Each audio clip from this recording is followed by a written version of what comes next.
This is the Ukrainian-Polish border, the Shehiny-Medyka checkpoint.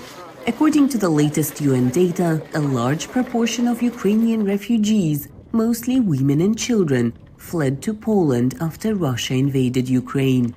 Many spent days waiting to cross the border. It's very tough, of course. I don't know what else to say, but we have no choice. We need to save the children. Since the very start of Russia's aggression, human rights activists have been warning refugees that they could be targeted by human traffickers. The risks have definitely increased, mostly because women who cross the border with children have found themselves in an extremely vulnerable position, from an economic point of view as well as psychological. They are fleeing a war. People are easier to manipulate when they are in such a state. Human rights activist Yulia Anosova says human trafficking typically involves both sexual exploitation and violence. Polish police have already registered 2 cases of rape among refugees. Volunteers are working to inform women who might be at risk.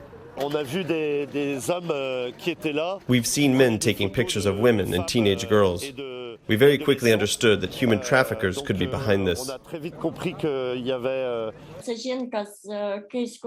A woman from the Kiev region was looking for a job in Lviv. She found an employment ad, got in touch with a person of contact who offered her a job as a nanny for a 15-year-old boy. Part of the job was offering sexual services. Refugees also risk being exploited at work. The scheme is very simple. Living quarters may be offered for free at first, and once the refugees arrive, they find out it's anything but free.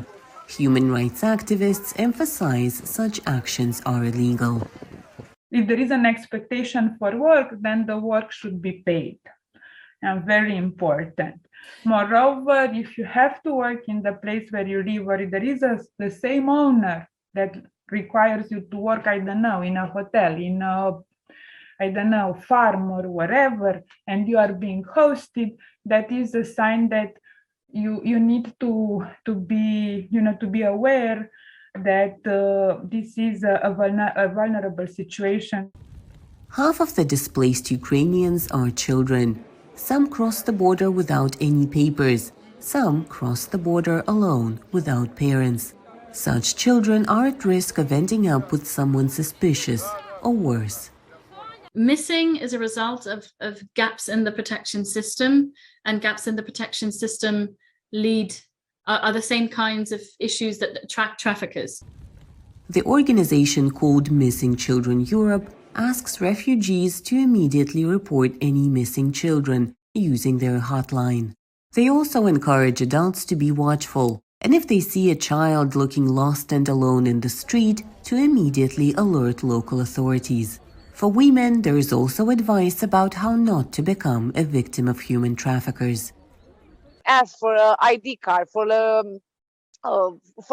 identifying them, if they have some card from the organization or something like that, to go to the tent to see if they have a tent. It's very important. If they have a tent with their name in the border, it means that it's a safe organization.